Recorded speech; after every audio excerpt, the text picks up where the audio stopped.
പിതാവും പുത്രനും പരിശുദ്ധാത്മാവുമായ ത്രിയേക ദൈവത്തിൻ്റെ തിരുനാമത്തിന് എന്നേക്കും മഹത്വമുണ്ടായിരിക്കട്ടെ. ആമേൻ. നോമ്പുകാല തിരുവചന ധ്യാനം 31-ാം ദിവസം. ദിവ്യകാരുണ്യനാഥൻ്റെ തിരുമുൻപിലിരുന്ന് ധ്യാനപൂർവം നമുക്ക് വചനം ശ്രവിക്കാം. പരിശുദ്ധ പരമ ദിവ്യകാരുണ്യമേ, നേരവും സ്തുതി ആരാധന. ഇന്നത്തെ സുവിശേഷ ഭാഗം മത്തായി എഴുതിയ സുവിശേഷം 8-ാം അധ്യായം 18 മുതൽ 21 വരെയുള്ള വാക്യങ്ങൾ. ശിഷ്യത്വം ആവശ്യപ്പെടുന്ന ത്യാഗങ്ങളാണ് ഈ സുവിശേഷ ഭാഗത്തിൻ്റെ ഉള്ളടക്കം. ശിഷ്യത്വം ആവശ്യപ്പെടുന്ന 3 ത്യാഗങ്ങളാണ് ഈ സുവിശേഷ ഭാഗം എടുത്തു പറയുന്നത്. ഒന്നാമതായി, തൻ്റെ ചുറ്റും പുരുഷാരം കൂടുന്നത് കണ്ടപ്പോൾ മറുകരയ്ക്ക് പോകാൻ യേശു ശിഷ്യരോട് കൽപ്പിച്ചു. 8:18. ഇതുവഴി ശിഷ്യരോട് യേശു ആവശ്യപ്പെടുന്ന ത്യാഗം ആൾക്കൂട്ടവും അവരുടെ പ്രശംസയും കയ്യടിയുമൊന്നും ആഗ്രഹിക്കാതെ അവയിൽ നിന്നെല്ലാം ക്രിസ്തു ശിഷ്യർ ഒഴിഞ്ഞു മാറണം.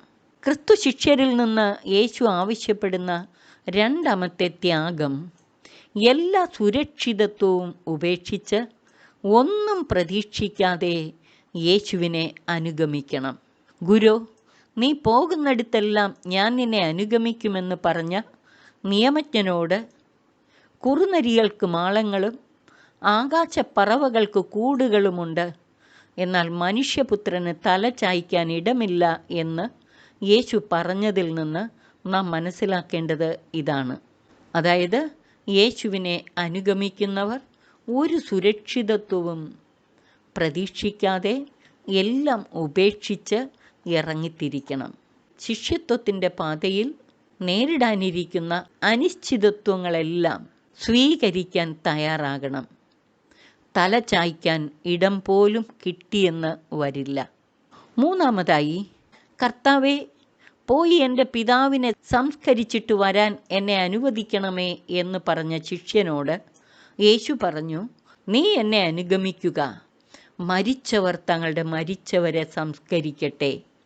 ലൂക്കായുടെ സുവിശേഷത്തിൽ യേശു പറഞ്ഞത്, മരിച്ചവർ തങ്ങളുടെ മരിച്ചവരെ സംസ്കരിക്കട്ടെ, നീ പോയി ദൈവരാജ്യത്തിൻ്റെ സുവിശേഷം പ്രസംഗിക്കുക എന്നാണ്.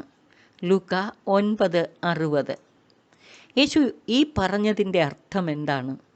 മരിച്ച പിതാവിനെ സംസ്കരിക്കുക എന്നത് ഒരു മകൻ്റെ പ്രധാന ധർമ്മമാണ്.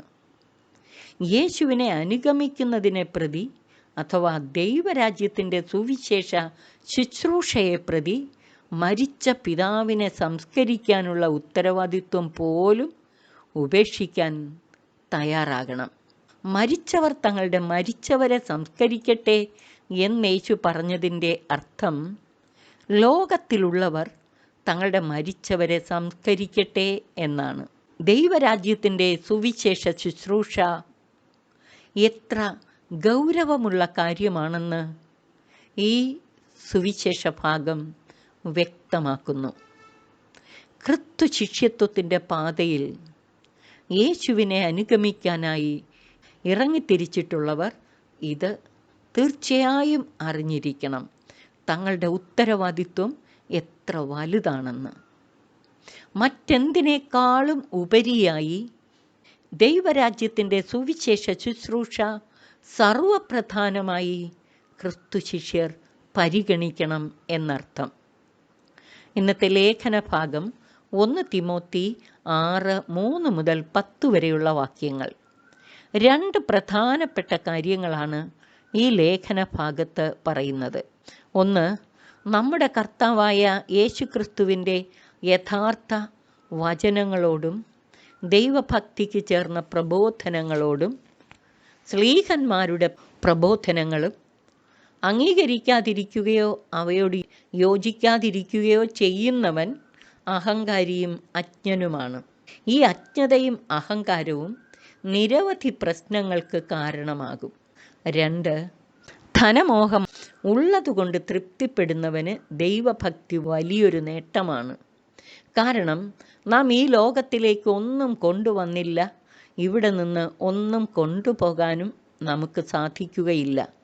ഭക്ഷണവും വസ്ത്രവും ഉണ്ടെങ്കിൽ അതുകൊണ്ട് നമുക്ക് തൃപ്തിപ്പെടാം.